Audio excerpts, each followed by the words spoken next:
आप देख रहे हैं सत भक्ति सागर। तो यहाँ आपसे प्रार्थना की जाती है, जब तक सत्संग चले आप सब चिंताएं और इधर उधर की गल्ला बातें छोड़ के ध्यान से सत्संग सुनो। चाहे कोई रोगी है, चाहे कोई संकट है किसी प्रकार का, आप एकाग्रचित्त होकर सत्संग सुनोगे तो राहत मिलेगी और ये ज्ञान ग्रहण होगा। तो पुण्यात्माओं, एक समय एक सर्वानंद नाम के ब्राह्मण थे और उसने चारों वेदों, 18 पुराणों, गीता, इन सभी को कंठस्थ याद कर रखा था और उसने अपने वक्त के सभी ब्राह्मणों को, सभी विद्वानों को शास्त्रार्थ में पराजित कर दिया।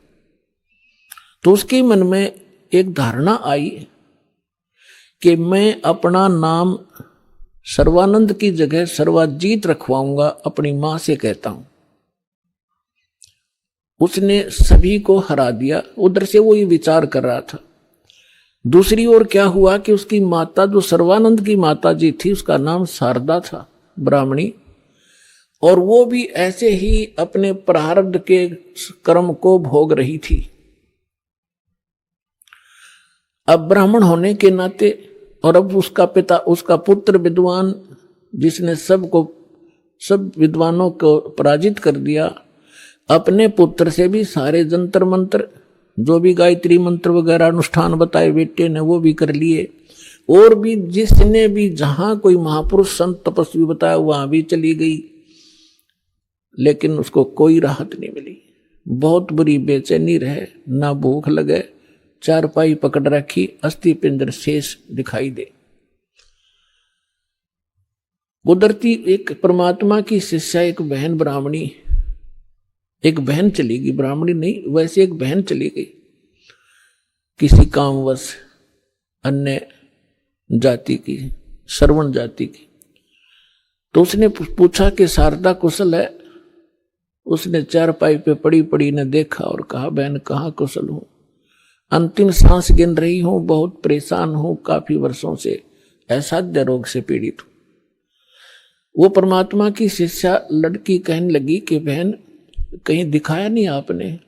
कि सभी डॉक्टर दिखा लिए, वैद्यों से चेक करा लिया और कोई साधु संत आसपास नहीं छोड़ा। सभी ने कह दिया कि तेरे प्रारब्ध का कष्ट है, तेने भोगना ही पड़ेगा। तो उस बहन ने कहा कि यदि आप बुरा ना मानो तो मैं बताऊं, एक महापुरुष आ रहे हैं। वो कहने लगी, बोलो कौन है? कि मेरे गुरुजी से दीक्षा ले लो। मैं भी पहले बहुत परेशान थी, आपसे भी बुरी हालत थी मेरी नहीं, मेरे बच्चों की भी स्थिति थी, मेरे पति को भी तकलीफ थी, प्रेत बाधा थी और मुझे असाध्य रोग था। उस गुरुजी से दीक्षा लेते ही और हम कति स्वस्थ हो गए। 2 वर्ष हो गए हम अपना जीवन जी रहे हैं, अपनी नींद सोते हैं, अपनी नींद उठते हैं।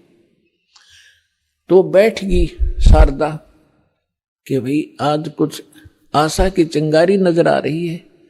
तो उसने पूछा, कौन है आपके गुरुजी, मुझे बताओ। तो उस बहन ने बताया कि कबीर नाम है उनका और जुल्हा कॉलोनी में रहते हैं। कहने लगी, वे मैं तो जुल्हा धानक है। वो कहाँ जुल्हा है, धानक है। उल्टी लेट गई नो की नो चारपाई पे। नहीं, हम ब्राह्मण है और वो एक धानक, इज्जत का नाश हो जा, मैं नाम नहीं लूं। तो उस बहन ने बहुत कहा कि देखो, हमने ज्ञान सुना उस परमेश्वर का। आज आप ब्राह्मणी हो और मृत्यु के बाद आप अन्य जाति में भी तो जन्म ले सकते हो, आप पशु योनि में भी तो जाओगे, तब कहां जाएगी या जाति तेरी? तो कहने लगी, बहन तू जा, बस फालतू बात ना करे, इससे अच्छा तो मौत ताजा वो अच्छा है। तो पुण्यात्माओं, परमात्मा कहते हैं, राज तजना सहज है, सहज तरिया का ने, और मान बढ़ाई ईर्षा ये दुर्लभ तजनाई। वह चली गई। कुछ दिनों के बाद वो ब्राह्मण जो परमात्मा की शरण में आके स्वस्थ हुआ था, पुण्यात्माओं आप तो बालक हो, दास उस भगवान से परिचित है। आपके लिए जो परमात्मा भटक रहा है ना, आप तो एक अबोध बालक की तरह जिधर मुंह हो गया उधर चल पड़ते हो, और वो माता पिता पीछे पीछे भाग्या कर खड्डे में गिरेगा, यू उठा लूं भाग कर बालक को। आज आप इतने बच्चे हो इस भगवान के मार्ग में और इस अपने अध्यात्म मार्ग के अंदर। कबीर साहब कहते हैं, मैं रोवत हूं सृष्टि को और यह सृष्टि रोवे मोहे। गरीबदास जी कह रहे हैं, परमात्मा से परिचित ज्ञान के आधार से भगवान की वाणी बता रहे महिमा। गरीबदास इस वियोग को समझ नहीं सकता कोई। सो चल छिदर मैं करूं अपने जन के काज। जिस प्यारी आत्मा को शरण में लेना है ना जाने के कारण बना होगा उसके लिए। तो वो ब्राह्मण चला गया कि वो निकटतम नाती भी था उनका। पहले दूर देश से आना जाना महीने में नहीं होता था, 6 महीनों में 2 1 वर्ष बीत जाता था रिश्तेदारियों में आने जाने में। तो वो ब्राह्मण उसी काशी शहर के आसपास कोई गांव था उसका रहने वाला था, और शारदा बनारस में काशी में रहा करती थी। तो एक दिन वो किसी कामवश शहर में आया था, तो उसने सोचा चल रिश्तेदार के घर चलते। जब वहां पहुंचा तो शारदा घर अपने उसी तरह उसी स्थिति में थी। राम रमी करी, नमस्कार हुआ, कुशल मंगल पूछा। तो शारदा ने अपना सारा दुखड़ा रोया कि मैं बहुत दुखी हूं, बहुत बुरा हाल है मेरा, मैं तो अंतिम सांस गिन रही हूं। तब उस ब्राह्मण ने कहा कि आप हमारे गुरुजी से दीक्षा ले लो, आप स्वस्थ हो जाओगे। और मेरी हालत का आपको पता ही है, क्या स्थिति थी मेरी।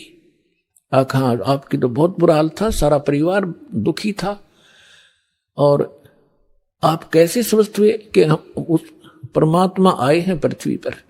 शारदा तेरा यकीन होइयो चाहे ना होइयो। और हमारी जो दुर्दशा थी देखने जोगी थी, रिश्तेदार भी नफरत करने लग गए थे, और उनकी कृपा से आज सारे बच्चे स्वस्थ हैं और हम स्वस्थ हैं। 4 वर्ष हो गए मैंने उनसे उपदेश लिए। मेरा तो बुरा ऐसा दुखी शायद पृथ्वी पर कोई प्राणी नहीं होगा जैसा मैं था। मेरे से रिश्तेदार भी नफरत करने लगे थे कि अब यू आ गया घर पे, कुछ पैसे मांगने आया होगा। तो ऐसी दशा होगी थी मेरी, और अब वो रिश्तेदार मुझसे उधारे ले जाते हैं। तो शारदा ने सोची, हे भगवान बड़ी दया करी, देख यू तो ब्राह्मण है, इसने तो गुरु कोई बढ़िया बना रखा होगा, ऊंच जाति का ब्राह्मण ही बना रखा होगा। तो फिर बैठ गई चारपाई पे। तो उसने कहा कि फिर ठीक है, बताओ मुझे आपका गुरुजी कौन है, क्या नाम है उनका, कहाँ रहते हैं। मेरे पूज्य गुरुदेव जी का नाम है कबीर। उसके वो फिर अक्सर खटक गया, कबीर वो धानक वो नीरू का। कहा वो ब्राह्मण बोला, कहा वही है, यस। तो शारदा बोली, तेरी शर्म भाजगी, इतनी इज्जत का नाश कर दिया, ब्राह्मण होकर धानक गुरु बना लिया, डूब के मर जा की तरह। ये 36 लागी सुनान। तब अब उस पंडित जी ने कहा कि मिश्राणी बात सुन ले, यह शिक्षा मेरे देने की जरूरत नहीं, मैंने देख लिया। ये ब्राह्मण जब कित गए थे, जब मेरी दुर्गति हो रही थी, चोने भी ना दे थे, अंतिम सांस गिनों था, बुरा हाल हो रहा था। और ठीक है, तेरा ना समझ में आती तो गुरु जी के बारे में फालतू मत बोलिए, उठ कर चल पड़े। अब ये बात उसका घर कर गई कि सचमुच ये तो घना बुरा हाल था इनका, शारदा के, और इनका जीवन इतना सुखी हो गया। अब वो सोचन पर विवश हुई, तो वो काफी देर सोचती रही कि ये क्या बनी। अरे काल ने तो ऐसे बना रखे किले जाति के, ऊंच नीच के। काल ने तो इतना जबरदस्त जाल फैला रखा पुण्यात्मा, परमात्मा बिना यो टूटे नहीं। अब आप देख रहे हो परमात्मा ने सबसे पहले यह बीमारी काटी कि अब आप देख रहे हो कोई छुआछात नहीं, ऐसी दया करी। ना तो एक बाड़िया और थी, अपने ही समाज में थी, हिंदुआएं में थी, और तो देखी जाओ बाद की देखो दूसरे मजहबों से, तो यह समाप्त करी। और उस समय ये एक जबरदस्त किला बना रखा था जाति का। अब क्या हुआ, परमात्मा कच्चा काम नहीं छोड़ते। जो जन मेरी शरण है ताका हूं मैं दास, और गेल गेल लग गया फिर जब तक धरती आकाश। अब क्या किया मालिक ने, जिस मोहल्ले में वो शारदा रहा करती थी उसी में परमात्मा का एक भक्त रहता था, थोड़ी सी दूरी पे। और उसने प्रार्थना की, प्रभु हमारे दास के घर सत्संग कर दो, वहां आसपास के भक्तों को भी पता चलेगा और आपका ज्ञान सुनेंगे, हो सकता है किसी के और भाग जाग जा। परमात्मा ने ठीक कहा कि ठीक है बेटा, रात्रि में सत्संग करेंगे, दिन में अपना काम करो पेट के लिए, रात तो अपनी है, आ जाया करो, चलूंगा मैं तुम्हारे वहां। तो उस बहन ने जो सत्संग करवा रही थी भगवान का, आसपास के सभी जगह निमंत्रण भेजा कि आज हमारे गुरुजी आवेंगे और नाम ले लियो, सत्संग सुनियो पहले। आपने आज तक ऐसा ज्ञान नहीं सुना होगा, आप देखियो हमारे गुरुजी का सत्संग सुनना। तो ऐसे आपस में आ ही जाते हैं, बुलावा देने से मोहल्ले के लोग, बहन बेटियां इकट्ठी हो जाती हैं। तो उसने शारदा को भी आमंत्रित कर दिया मोहल्ले में होने के नाते। तो शारदा ने पूछा आपके गुरुजी कौन है? कि मेरे गुरुजी हैं कबीर साहब, भगवान कबीर। कौन से कबीर? वो धानक। वो शारदा ने कहा कि हाँ वो धानक, आप कुछ भी कहो वो परमात्मा है। अब शारदा ने के स्कीम बनाई कि भी ऐसे जाऊंगी तो बात बिगड़ेगी, लोग हंसी करेंगे। एक ब्राह्मणी होकर दानक से दीक्षा लेने चल पड़ी और उधर से दुख का पहाड़ टूट रहा। तो उसने अपने ही मन में एक ऐसा विचार किया कि मैं जाऊंगी जरूर, सुना है का आशीर्वाद लेने मात्र से सुख भी हो जाता है। यदि मैं सुखी होगी, मेरा यू दुख दूर हो गया उनके आशीर्वाद से, मैं वहीं चरण पकड़ लूंगी, फिर कति नहीं लोक लाज करूं। अब परमात्मा कहते करे करावे साइया, मन में लहर उठा, दादू से दरजीव के वो आप बगल हो जा। तो पहले रात्रि का समय था, पहले एक जोत जलाया करते देसी घी की, वही तो हवन का काम कराया करती और वही रोशनी का वहां चांदना उसी से बनाया करते थे। एक जोत जला रखी देसी घी की, उससे आंगन में थोड़ा सा टमटमाती सी रोशनी थी। अब सभी बहन भाई आ रहे थे, एक साइड बहन बैठ रही थी, एक साइड भक्त बैठ रहे थे, बीच में रास्ता था, सामने भगवान बैठे थे आसन पर। अब शारदा आई, मुंह पर घूंघट काट के, उसने ये सोचा था कि ऐसा घूंघट काट के औरतों में जाकर बैठ जाऊंगी, प्रणाम कर जैसे वो क्रिया करेंगे और मुझे कोई पहचानेगा नहीं। अब जो ही सभी बहन आ रही थी, भगवान के चरण ले रही थी और बैठती जा रही थी। अब वो आगी शारदा भी मुंह ढक्के आवत थी, परमात्मा के चरण छुए, मालिक ने सिर पर हाथ रखा और कहा, सर्वानंद की माँ ब्राह्मणी पंडितानी, आज दानक के पास कैसे आना हो गया तेरा?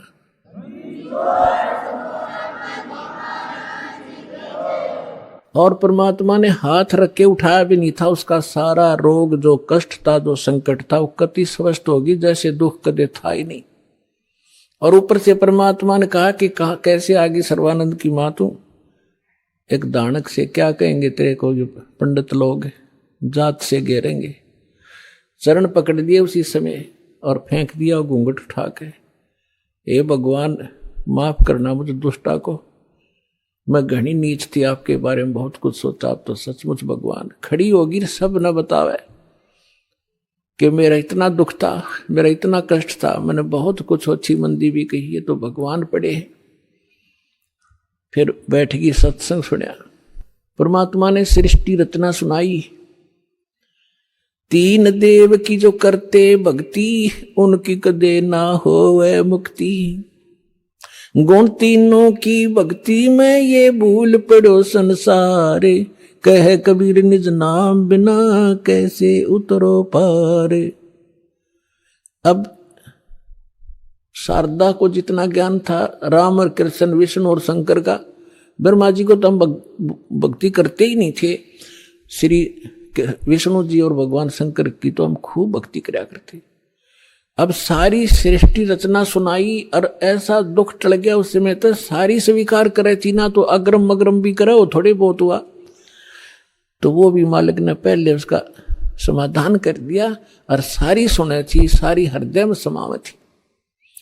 लगातार उसने आसपास जहां भी सत्संग परमात्मा का होता था वह सारे जान लगी और उसको काफी ज्ञान हो गया। एक दिन क्या हुआ, उसका लड़का जो सर्वानंद था उसने अपनी मां से कहा कि मां, मैंने इस आसपास के सभी विद्वानों को शास्त्रार्थ में पराजित कर दिया है, अब मैं चाहता हूं कि मेरा नाम सर्वानंद से बदलकर आप सर्वाजीत रख दो। तो मां ने कहा कि बेटा नाम अच्छी बात है, तेने विद्वानों को जीत लिया, बड़ी अच्छी बात है, लेकिन सर्वानंद भी तो अच्छा नाम है, इसमें क्या दिक्कत है।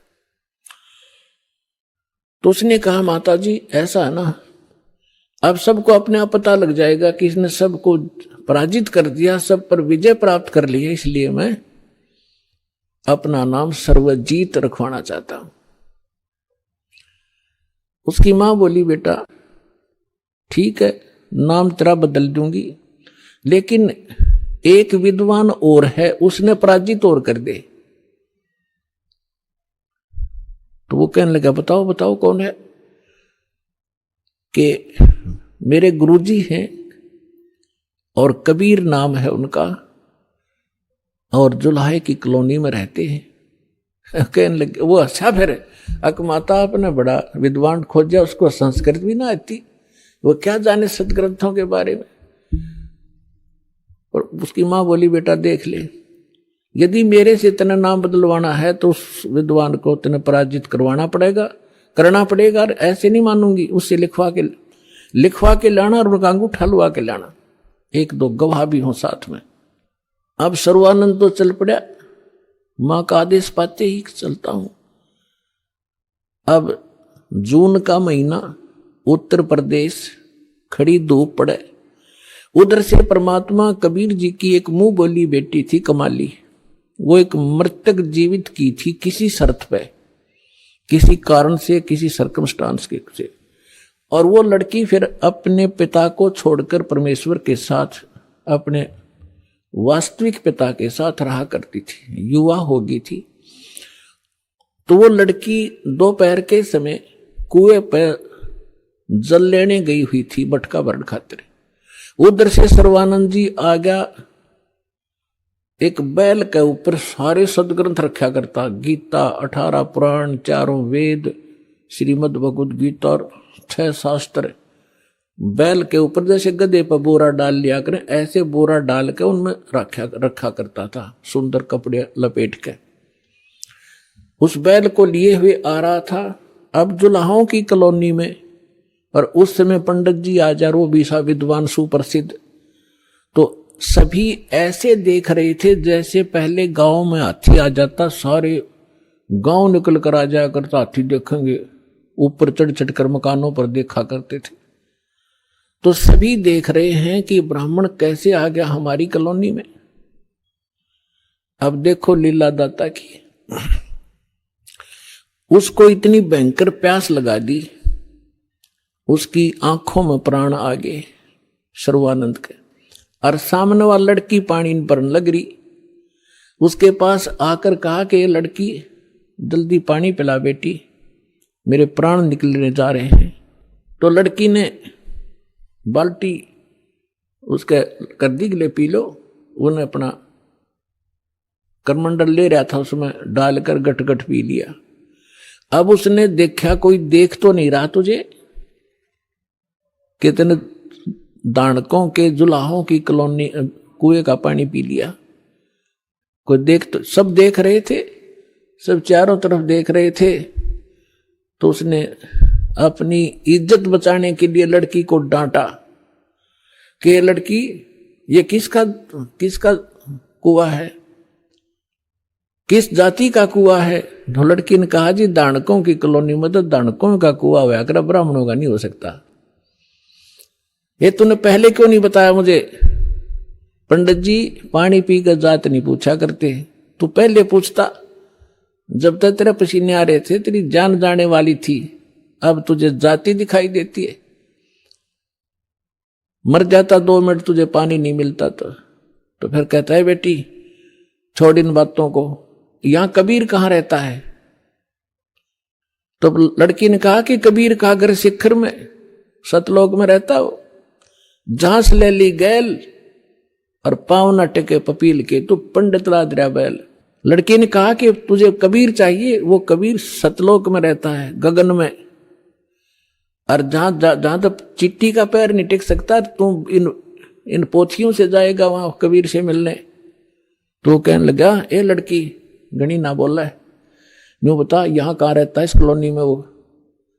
लड़की बोली आ जाओ मेरे पीछे पीछे, मैं उन्हीं की बेटी हूं।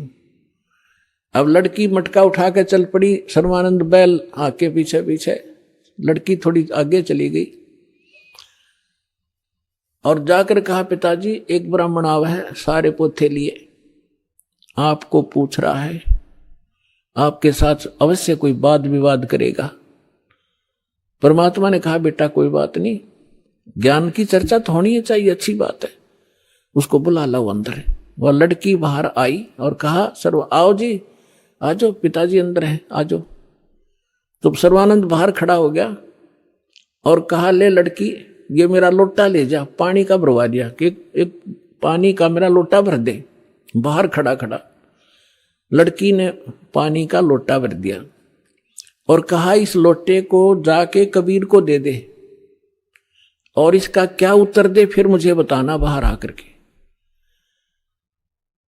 अब लड़की उस लेकर उस लोटे को भरे हुए को और धीरे धीरे परमात्मा के पास गई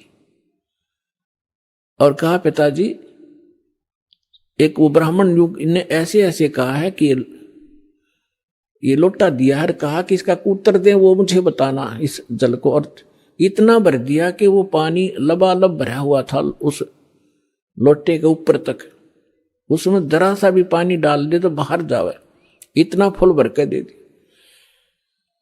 परमात्मा बोला ठीक से बेटी। परमेश्वर ने एक बड़ी सुई थी, वह सुई उठा के लोहे की और उस लोटे में डाल दी, कुछ पानी बाहर निकल गया और कहा जा सर्वानंद को दे दे बेटा। वह लड़की वापस आई धीरे धीरे, अकलो पंडित जी। सर्वानंद ने पूछा क्या उत्तर दिया तेरे पिता ने? कि बोले कुछ नहीं, इसमें एक सुई डाल दी और आप पूछ लो इन्होंने क्या क्या मतलब है इसका। तो अंदर आया सर्वानंद।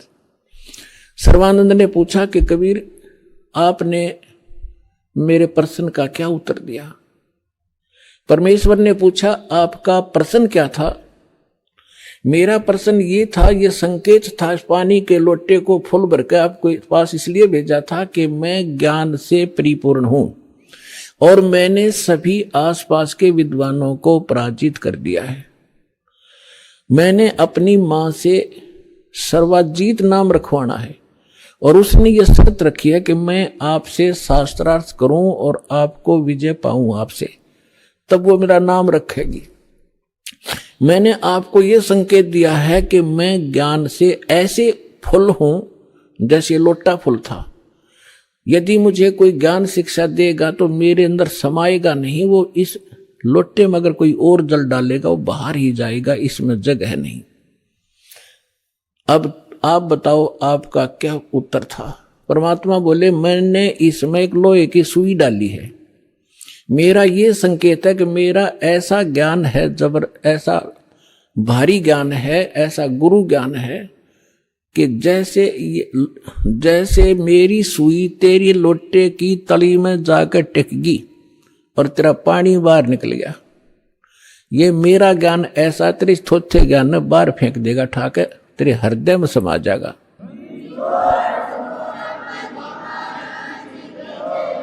और ज्ञान सब ज्ञानड़ी कबीर ज्ञान सो ज्ञान, जैसे गोला तोब का वही करता चले मैदान। अब सर्वानंद ने कहा कि ठीक है, आप करो शास्त्रार्थ। उसी समय वहां आसपास के जुलाहे और उनकी गोष्ठी सुनने के लिए आकर बैठ के, वो बेचारे भोले भाले अनएजुकेटेड सामने बैठ के, सर्वानंद ने कहा कि कबीर बोल क्या प्रश्न करेगा। परमेश्वर ने कहा कि कौन ब्रह्मा का पिता है, कौन विष्णु की मां, शंकर का दादा कौन है, पंडित जी दियो बता। ब्रह्मा विष्णु महेश के माता पिता कौन है, इनका दादा कौन है। अब सर्वानंद की बुद्धि तो वहीं टिकी हुई थी, ये सर्वेश्वर है, महेश्वर है, इनके कोई माता पिता नहीं है। आप ऐसे ही कह रहे हो, इनके कोई माता पिता नहीं। अब परमेश्वर ने कहा कि आप देवी भागवत तीसरा सकंद निकालो। अब पंडित जी तो साथ ले रहा था, सारे पोथे निकाल कर देख लिया, पढ़ भी लिया। उसको मालूम था कि सामने जो श्रोता है ये सब अशिक्षित, और कह दिया कि झूठ बोलता है, इसमें कुछ नहीं है।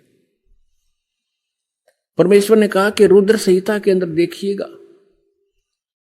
अब परमात्मा ने बताया कि 3 पुत्र अष्टंगी जाए, ब्रह्मा विष्णु शिव नाम धराए, और 3 देव की जो करते भक्ति, उनकी को देना हो वह मुक्ति। गुण तीनों की भक्ति में ये भूल पड़ो संसारे, कहे कबीर निज नाम बिना कैसे उतरो पार। अब सर्वानंद कहने लगे कि झूठ बोलता है, ऐसा कुछ नहीं लिखा है, क्योंकि ये नकली विद्वान इसी बात का लाभ उठाकर हमारा नाश करने में सक्षम और सफल हुए कि वो संस्कृत भाषा जानते थे और पूरा समाज अशिक्षित था। इनका यूं दाव लग रहा था। अब उसने क्या किया कि जो मतलब की बात थी वह छोड़ दी, और उसने जो कंठस्थ याद कर रखे थे श्लोक गीता के, वेदों के, वो संस्कृत बोलने लग गया। काफी देर तक रुका नहीं, डाटा को आध पौन घंटा तक संस्कृत बोलता रहा, संस्कृत बोलता रहा। और वो सामने वाले जितने जुलाहे बैठे थे बेचारे भोले भाले, माई बहन बेटी भगत, वह ये भी नहीं समझ पा रहे ये पंडित जी बोल के रहा है। उन्होंने फिर ताड़ी पीट दी, वाह पंडित जी, वाह सर्वानंद, वाह पंडित जी, कमाल कर दिया। अब उनकी प्रशंसा से सर्वानंद विजयी हो गए और परमात्मा पराजित कर दिए। आज तक यह 9 बिजली गिर रही थी बगैर इन इंस्ट्रूमेंट के, जो भगवान ने आज आपको समझाने के लिए बनवाए हैं जीव से। ना जीव बना दिए इंस्ट्रूमेंट, ये पहले यही था। ये मनुष्य 4 युग का इतिहास था आपके पास है।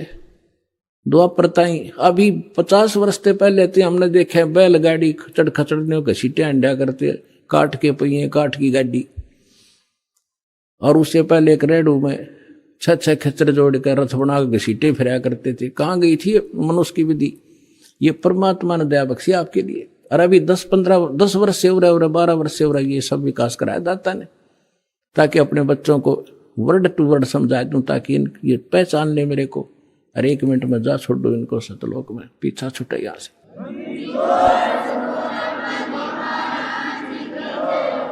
अब सर्वानंद फूल गया, भगवान की बात। उनको तो सिर्फ हार जीत चाहिए थी, भक्ति ना भगवान। तो परमात्मा बोले भाई ठीक है सर्वानंद, आप जीत के मार गया, अब ठीक है जा तू अपने घर ने। कहने लगा से नहीं जाऊंगा, मेरी मां ने कहा है कि लिख कर दे तू। परमात्मा बोले मैं तो अशिक्षित हूं, तू लिख ले। आप लिख लो, मैं अंगूठा ला दूंगा। हाँ ठीक है। उसने लिख लिया। शास्त्रार्थ में सर्वानंद विजयी हुए और कबीर जी पराजित हुए। परमात्मा का अंगूठा लगवा लिया और लेकर कागज ने चल पड़ा। अब वहां जाकर अपनी माँ से, उसकी माँ को, माँ बोली रे भाई आ गया? हाँ आ गया माँ। हो गया तुम्हारा शास्त्रार्थ? हक हो गया। 2 मिनट में हार गया। उसने जाते हार मान ली माँ मेरे से। तो उसकी माता जी ने कहा कि बेटा मैंने जो प्रार्थना की थी आपसे, कुछ लिखवा के लाया तू? हाँ मैं कच्चा काम थोड़ा ही करता हूं। ये देख। परमात्मा बोली बेटा पढ़ के सुना। अब उसने पढ़ा, शास्त्रार्थ में सर्वानंद हार गया, कबीर साहब विजयी हो गए। उसकी माँ बोली रे तू तो हार का रहा मूर्ख, अब पढ़ने लग रहा। हो माता जी ऐसा है ना, मैं कई दिन से शास्त्रार्थ में लगातार रात्रि में जाग रहा था, गलती से लिखा गया मेरे से उल्ट लिखा गया। अकजा अब के ठीक लिख ले तू। वो दूसरी बार फिर पहुंचा कि कबीर जी ऐसे है, मेरे से लिखने में कोई त्रुटि रह गई है, मेरी माँ नहीं मान रही है, फिर से लिखवाना पड़ेगा। अब फिर लिख लो पंडित जी, मेरा कौन सा अंगूठा किससे है, कितनी बार लवा ले। उसने लिख लिया खूब सूझबूझ से। शास्त्रार्थ में सर्वानंद विजयी हुए, कबीर जी पराजित हुए। परमात्मा ने अंगूठा ला दिया। वो फिर जाकर कहा कि ले माता जी सुनाऊं। पहले तो उसको ही भ्रम था कि शायद मेरे से गलत लिखा गया होगा। अब सुना बेटा, शास्त्रार्थ में सर्वानंद उड़ अटक गया। अब बोल आगे बोलता क्यों ना, नहीं बोला माँ कभी गलत लिखा गया है। तो शास्त्रार्थ में सर्वानंद हार गए, कबीर साहब विजयी हुए। उसमें फिर ये लिखा पाया, उसने उसका फिर भ्रम रह गया कि माँ फिर लाऊं लिखवा कर। जा बेटा फिर लिखवा ला। अब तीसरी बार फिर परमात्मा बोले लिख लो, होगी लगी होगी चूक आपके, कोई बात ना। उसने फिर ऐसे लिख लिया और परमात्मा का अंगूठा लगवा लिया। अब फिर जब उसने सोचा कि जब मैं बाहर पढ़ता हूं तो ये ठीक पाव है, और माँ के सामने जाता हूं इसमें यह के बिजली गिरे, तो बाहर से ही आंगन से ही उस पर नजर टिका ली। अंदर अपने घर में घुसने से पहले उस पर न्यू करता था, कति न्यू डांट रहा नजर। अकमाता सुनाऊं सुना। उसके सामने अक्सर पलट गए, जैसे कंप्यूटर में पलट जाया करे। और न्यो का न्यो पकड़ गया, बैठ गया कलेजा पकड़ के। उसकी माँ बोली रे बोलता क्यों ना, तेरी बोलती क्यों बंद होगी विद्वान, बोल क्या लिख रखा है इसमें। वह कागज हाथ से छूट गया उसके। परमात्मा को उसकी माँ बोली बेटा भगवान आए हैं, तेरी बुद्धि भ्रष्ट हो रही है, ये 4 अक्षर सीख के और तू विद्वान पाक रहा है। जो ज्ञान उस परमात्मा का है तेरे पास तक कख भी नहीं बेटा, मैं तेरी भी कथा सुन रखी है, बहुत दिन हो गए। अब अपनी माँ के चरणों में पड़कर रोने लग गया। नो बोला माँ मैं तो घना नीच हूं, सचमुच जो वो बोल रहे थे सारी लिखी है पुराणों में, जो वो बतावे थे, और मैंने अहंकार वश कति नहीं मानी। तो माँ बोली बेटा मेरी आत्मा कह रही है तू इकलौता पुत्र है, और तू ऐसा बिरान माटी ऐसी दुर्गति होगी तो कुत्ते की योनि में जागा बेटा। या विदुता काम नहीं आवे, भगवान की शरण और वो मंत्र में काम करेंगे, मेरी आत्मा खुश हो जाएगी, तो नाम ले ले। ने बोला माँ मेरे साथ चलो, मैं अब तो जाऊंगा, मैंने शर्म आवेगी। अब चल मैं तेरे साथ चलूंगी बेटा। जाके चरणा में डाल दिया कि परमात्मा तेरा बालक है, भूल होगी इससे और नाम दे दो। परमात्मा बोले कोई बात ना बेटा, हम तो सारे मेरे ही तो बच्चे हैं, जिस दिन ये मुझे पहचान लेंगे झगड़ा ही मिट जाएगा। तो पुनः इस प्रकार सर्वानंद का कल्याण हुआ। तो यहाँ परमात्मा कहते हैं कि यदि तेरे भाग्य में सूली टूटना हो, ऐसा कोई तेरा पाप दुष्कर्म प्रभावित हो रहा हो, पूर्ण संत की शरण में आने से वो कांटा लग जाने में डर जाता है।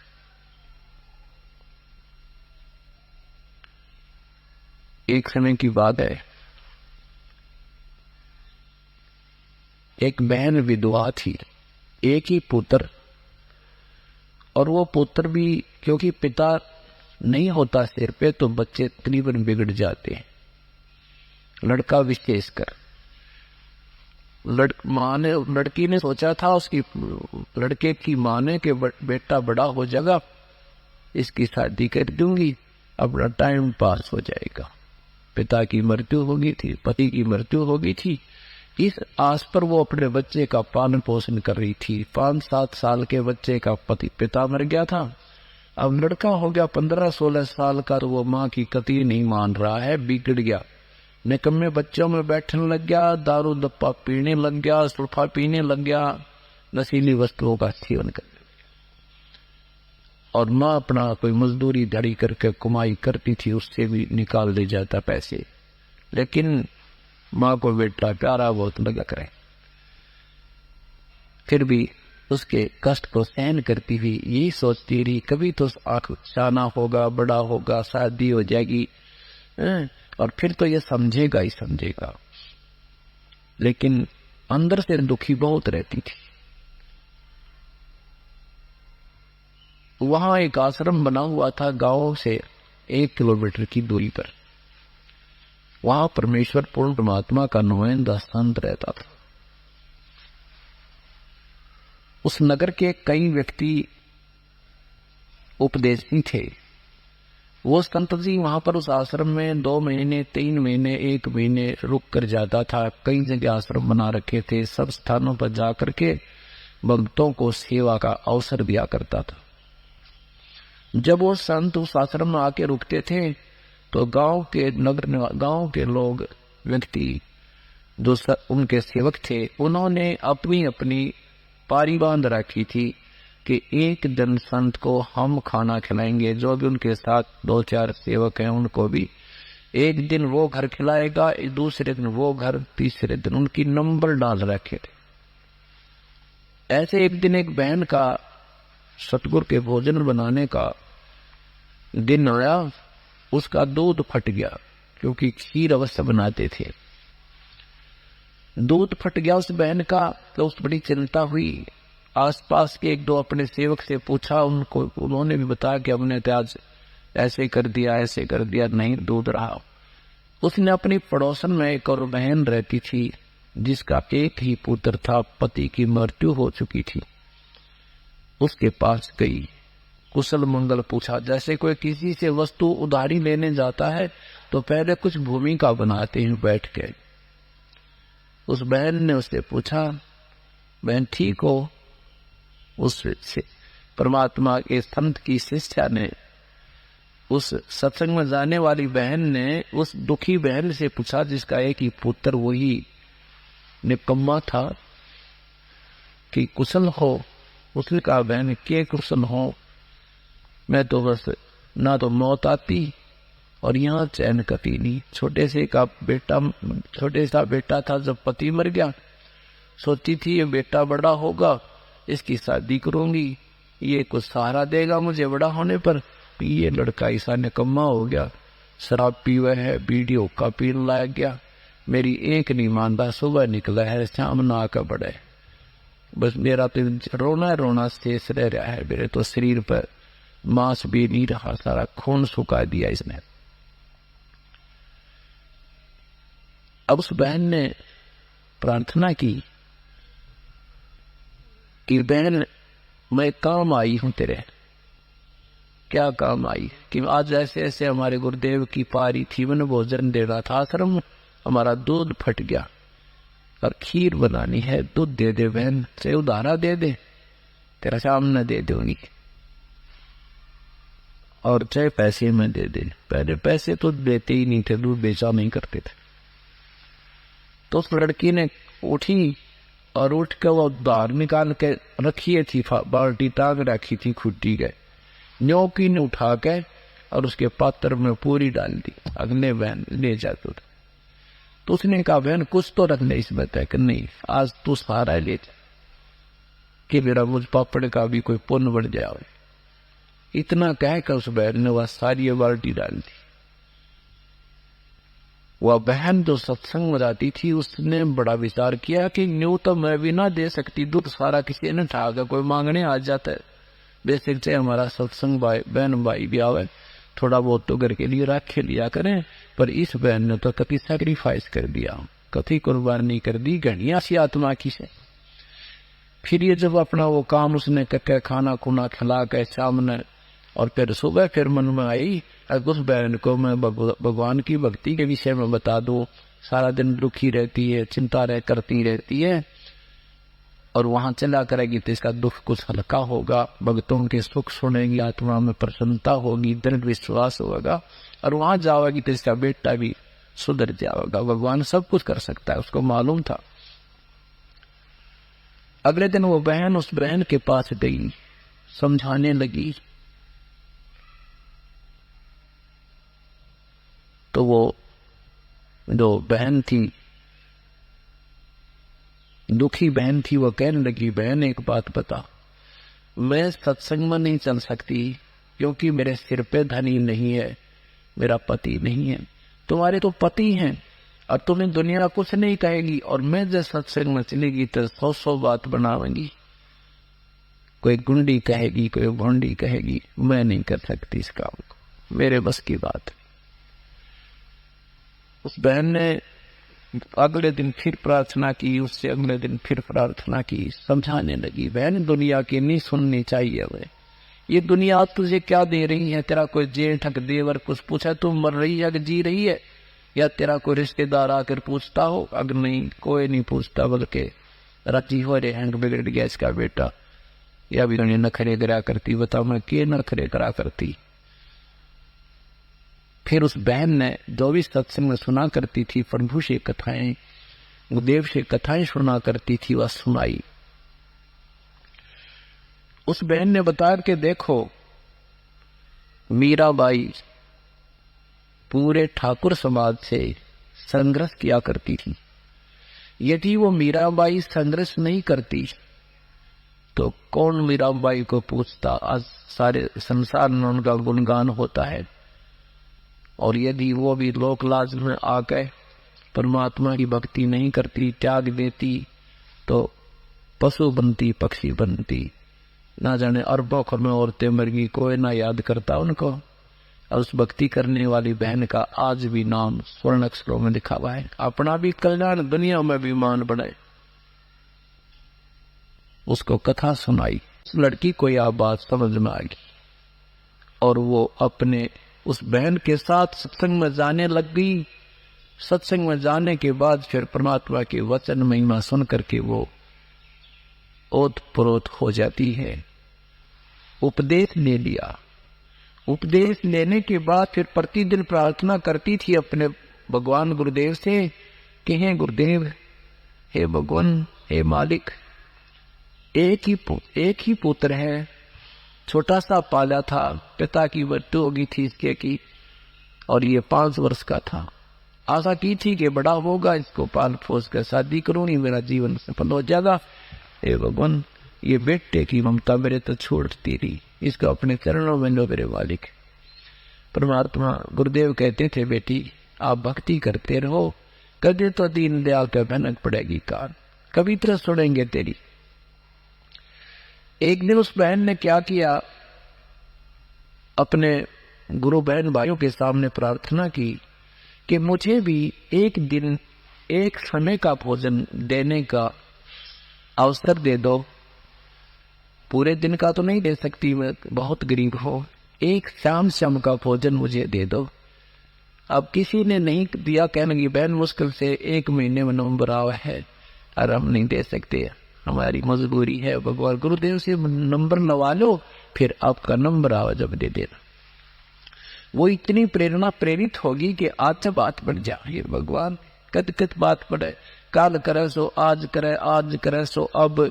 परमात्मा सुनाते हैं रोज के पल में परलय हो जाएगी, फिर कराएंगे कब। इस दृष्टिकोण से बहुत उत्सुक होगी। परमात्मा सब खेल करते हैं। करे करा वसाइया मन में लहर उठा, दादू सर दर्जी कयू आप पगल हो जा।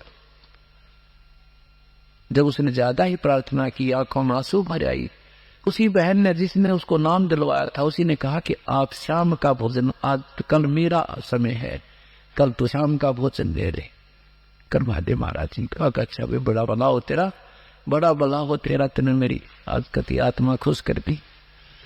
और उस लड़की ने शाम के समय बड़ा भोजन बनाया, खीर बनाई, हलवा बनाया, रोटी बनाने लगी, और उसी समय बुखार हो गया, भयंकर बुखार हो गया कि 10 कदम चल नहीं सकती, इतनी विवश हो गई।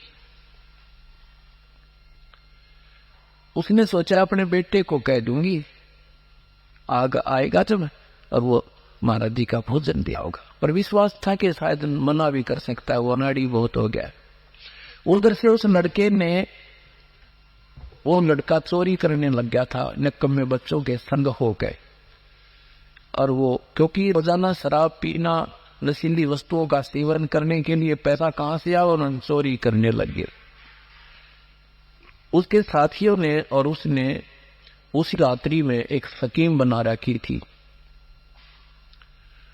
कि आज रात्रि में राजा के महल में चोरी करेंगे और रानियों के हार जो होते हैं ना 9 लाख रुपए के होते हैं, मालो मालो जाएंगे, ठट सब कोठी बनाएंगे, न्यो कराएंगे। अपने मियाँ मिठू लड्डू बना रहे थे वह। अब उन्होंने सगी बनाई कि रात्रि में 12 बजे माता के मंदिर में आ जाना। सब ने स्कीम फाइनल कर दी। उधर से लड़का गया घर पे, उसकी माँ ने कहा बेटा देख मेरा बहुत बुखार हो गया। लड़के ने हाथ देखा, कहा मम्मी माता जी आपको तो बहुत बुखार है, कमाल हो गया, कति सारा शरीर गर्म आपका, तुम क्या हो गया? मेरा ना बेटा अचानक बुखार बन गया। आज मेरी एक प्रार्थना है बेटा तेरे से, ये आज मैंने ऐसे ऐसे एक बहन से शाम के आहार मांगा था, भोजन का भंडारा मांग रखा गुरुदेव का, और बेटा मैं विवश होगी हूँ, मैं नहीं जा सकती, और तय ये भोजन एक बार गुरुदेव का आश्रम में पहुंचा गया। अब वो लड़का, क्योंकि उसने पता था 8 बज गए जाऊंगा, 9-10 बज जाओगे, 1 घंटे में 2 घंटे लग जाएंगे, और कहीं मैं साथियों के साथ चोरी करने में शामिल न हो सकूं और मुझे वो चोरी के माल ना मिल पावे, मैं निर्धन न रह जाऊं, इस दृष्टिकोण से कहने लगा माँ मैं ना जाऊं, मैं नहीं जाऊंगा तेरे आश्रम में।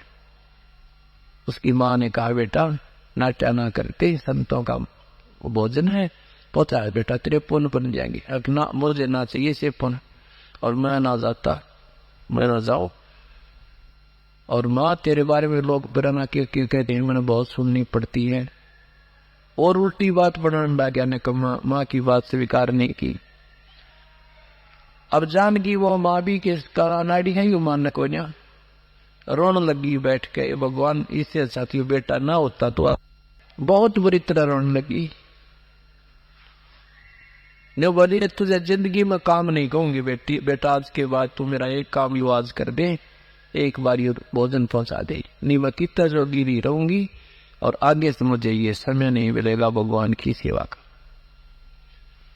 अब माँ को बुरी तरह रोते देख करके उसके मन में सोची अब माँ इतनी दुखी हो रही है, जल्दी जाऊंगा जल्दी आ जाऊंगा, अभी तो 4 घंटे पड़ी, ये दिक्कत है। कहने लगा माँ रो मत, दे मुझे तेरा वो आहार दे। माँ ने दुखी सुखी हो गया, फटाफट डाल के उसको दे दिया, और वो फुल स्पीड से फटाफट गया, शीघ्रता से वहां पहुंचा। जाते पूछा गुरुजी कहाँ है? भक्तों ने कहा भाई भोजन स्नान करने गए, गुरुदेव अभी आ जाते हैं, स्नान करके फिर खाना खाएंगे, गर्मियों के दिन थे। अब भक्तों ने सोचा भाई वो लड़की रामो नाम था उस बहन का, कि ये रामो रोज प्रार्थना करा करती भगवान से, आज तो उसका बेटा आई गया भोजन देने के लिए, बड़ी सुनी मालिक ने। तो भक्तों ने जाके बताई परमात्मा आज तो आपने मेहर कर दी, वह रोज रोया करती बहन उसका बेटा आज शरण में आ गया, आपका भोजन लाया है। गुरुजी बोले भाई बहुत अच्छा हो गया, बेटी बहुत रोती थी, सुन ली भगवान ने उसकी। अब महाराज जी आगे लड़का भी आ गया, तुले महाराज जी भोजन खा लो। संत ने सोचा लड़का आया है, इसको थोड़े बहुत ज्ञान समझा दो, फिर खाना खा लूंगा, हो सके इसकी बात बुद्धि में आ जाए और नाम ले ले, लड़की खुशी हो जाएगी, सुख हो जाएगा उसको। महाराज जी लागे उसको सत्संग सुनाने, बेटा भक्ति करनी चाहिए, परमात्मा के नाम बिना ये जीवन व्यर्थ हो जाता है, मनुष्य जीवन बार बार नहीं मिलता। तेरी माँ देख कितनी अच्छी है, कितनी सेवा करती है, आप इसके साथ आ जाओ तो उसकी आत्मा प्रसन्न हो जाएगी, तेरे घर में सुखी रहेगा, तू आगे भी सदा परमात्मा तेरे साथ रहेगा। तो उसने तो रात के 12 बजे दिखे, ने बोला महाराज जी जल्दी खा खाना, मुझे लक्षणों की जरूरत नहीं तेरे की। अब वो गुरुजी ने सोचा भाई लड़की ठीक है, दुखी हो रही, निकम्मा तो बहुत ही निकम्मा बालक है, बोलना भी ना आता। महात्मा ने बड़ा भोजन खा लिया, ऐसी वो उठे बर्तन ठा गया, फटाफट डांक ठोक दी उसने। तो बल्कि गुरुजी कह रहे हैं भाई इसको साफ कर देते हैं, अगर नहीं हो जाएगा साफ, मेरी माँ आप कर देगी। उसने सोची तो देर हो गया, 1 मिनट तेरी जाने लग रही है, बहुत जोर से भाग लिया, रास्ते में उसके पैर में कांटा लग गया, और लग के इतनी लंबा कांटा अंदर ही टूट गया। एक पैर में लंग करता हुआ पहुंच गया घर पे, और जाके वो बर्तन पटक कर मारे और कहने लगा, आज गया था माते सत्संग में, आज मेरे पैर में कांटा लग गया। तू तो कहती वहां जाने वालों को सुख होता है, सबके दुख दूर होते हैं, और मैं तो आज के बाद मुंह भी करके ना सो तेरे सत्संग का ना, और ना करना जाने दो आज के बाद, तुझे भी नहीं जाने दूंगा माँ। ऐसे नकम में आश्रम में जाकर मेरे पैर में कांटा लग गया, और उसका दुख नहीं हो रहा, तेरी सारी विदो में पानी फिर गया, तू जा नहीं सकता चोरी करने, और वो बात बिगड़ गई, तेरा हिस्सा रह गया, कंगाल बनेगा तू। उस दृष्टिकोण से ओठ पटांग कह रहा है। अब वो माई रो रही है, वो बहन, ये भगवान व्यक्ति से मंद भाग है मेरे, आज तक ये गया था, ये भगवान क्या आज ही इसको कांटा लगना था। कहते ऐसा निकम्मा बालक, ना मुझे जाने देना, आप जाओ दे, कैसे पाप है मेरे, आगे से आगे उलट ही होता जा रहा है। उठी बेचारी बुखार से, जो जैसे भी थी, अपने बेटे को फर्स्ट एड करी, जो सामने गांव में होया गलत गांव होती थी, कोई ऐसे ही तेल पानी का फोआ करके बांध दिया और कहा, बेटा सवेरे ना तेरे कांटा निकलवा देंगी। ये तो बेटा लगना ही होता है, लग गया होगा, तो कोई ना सुने वो तो कोई बात नहीं। रात्रि के समय उनके दोस्तों ने क्या किया, 12 बजे तक इंतजार की, जो जितने आने थे वो आ गए, और जाकर चोरी करने के लिए राजा के महल की तरफ प्रस्थान कर दिया। आप चोरी करने का प्रयत्न करने लगे तो सैनिकों ने पकड़ दिया। महामंत्रियों ने राजा के पास ले जाकर कहा कि ये जब राजा के साथ महल में चोरी कर सकते हैं राजन, तो आम नागरिक को कितना दुखदायी हो सकते हैं, ये विचारणीय विषय है, इनको सख्त सजा दी जाए। राजा ने कहा कि इनको आज शाम को 4 बजे सूली तोड़ दो, सूली चढ़ा दो। जैसे आज सुबह आपको बताया था पहले, सूली कैसे भयंकर मौत से मारे जाते थे। और उससे पहले क्या करते थे कि गांव में घुमाते थे पूरे नगर में, उनके गले में पट्टी डाल देते थे, एक पोस्टर लगा देते थे और लिख देते थे कि ये चोरी करते हुए राजा के महल में चढ़ते हुए चोरी करते हुए पकड़े गए हैं, इनको आज शाम के समय 4 बजे सूली तोड़ा जाएगा। उनको भी डंडे मार मार कर कहलाते थे कि बोलो हम चोर हैं, हम राजा की घर चोरी करने गए थे, कोई सुनता हो तो चोरी मत करिए, हम 4 बजे सूली टूटेंगे। ऐसे करते हुए बाजा बजता हुआ आ रहा था, तो वो बैंड एक विशेष टाइप का होता था, जो किसी सजा देने के समय ही, किसी को सजा देने के समय वो बजाकर गांव में घुमाया जाता था नगर में। तो दोनों माँ बेटा वो भी अपने द्वार के बाहर आकर खड़े हो गए, देखते हैं किसको क्या सजा मिली। अब ज्यों ही वो मुर्दे वहां से आए, वो अपराधी, उस लड़के ने पहचान लिए तो अपने बेदी हैं, और वो जान गया तो बात बिगड़ गई थी भाई। ओए होए, शुक्र मेरा कांटा लग गया। मन में सोच रहा वो बालक कि शुक्र है कल मेरा कांटा लग गया, नहीं तो आज मेरी भी मौत थी। ये भगवान मन में सोच रहा है, इकट्ठा हो गया कति, ये परमात्मा बड़ी दया करी, कोई फई करियो, कांटा लगना ठीक नहीं था, आज बात बिगड़ गई थी। अब वो इतने आगे चले गए, उसकी माँ आकर के घर में कार्य लगी। अब वो लड़का काफी देर सोचता रहा, राज के बनती, ये भगवान मेरी माँ का क्या होता। अब वो सोच रहा है कि मेरी माँ अकेली रह जाती, मेरा पिता भी नहीं है, कोई भाई नहीं था, देख के जुल्म होता मेरी माँ के साथ। उसके अंदर से इतना प्यार उमड़ा अपने माँ की तरफ, हट जा करके अपनी माँ के सीने से लगकर बहुत रोने लगा। माँ ने कहा, बेटा क्या बात होगी, अब तो कांटा भी निकलवा दिया, तेरा दर्द तो नहीं है। फिर उसने बताया, माँ आज तेरा बेटा नहीं था, अगर कल मुझे कांटा नहीं लगता तो आज तेरा बेटा नहीं था, और मेरी माँ किसके सहारे जीवित रहती। उसने माँ ने कहा कि बेटा तू क्यों नहीं रहता, कि नहीं माँ आज तेरा बेटा सूली टूट जाता, आज मेरी मृत्यु होनी थी। कि माँ कहने लगी, क्यों बेटा तू चोर है। आखा माँ मैं चोर हूं। अब माँ को नहीं पता था, माँ ने बोली रे मुझे नहीं मालूम था, तो इतना भी गिर गया, चोरी भी कर रहा है तू। अकमा में सब दुष्कर्म कर रहा था, अगर आज मेरी आंखें खोल दी आपके भगवान ने, गुरुदेव ने, अगर कल मुझे कांटा नहीं लगता, आज माँ तेरा बेटा नहीं था संसार में। तब वह माँ भी रोने लगी और चल बेटा भगवान के चरणों में नाम ले दे। ने बोला माँ 21 साल कल किसने हुई, जाकर उस बच्चे ने भी नाम लिया और माँ का भी उद्धार हुआ। तो परमात्मा कहते संत शरण में आने से आई टड़ा बला, और जय मस्तक में सूरी हो गई काटे में डर गया। अब दोनों ने माँ बेटा ने उपदेश लिया, उद्धार हो गया पूरे परिवार।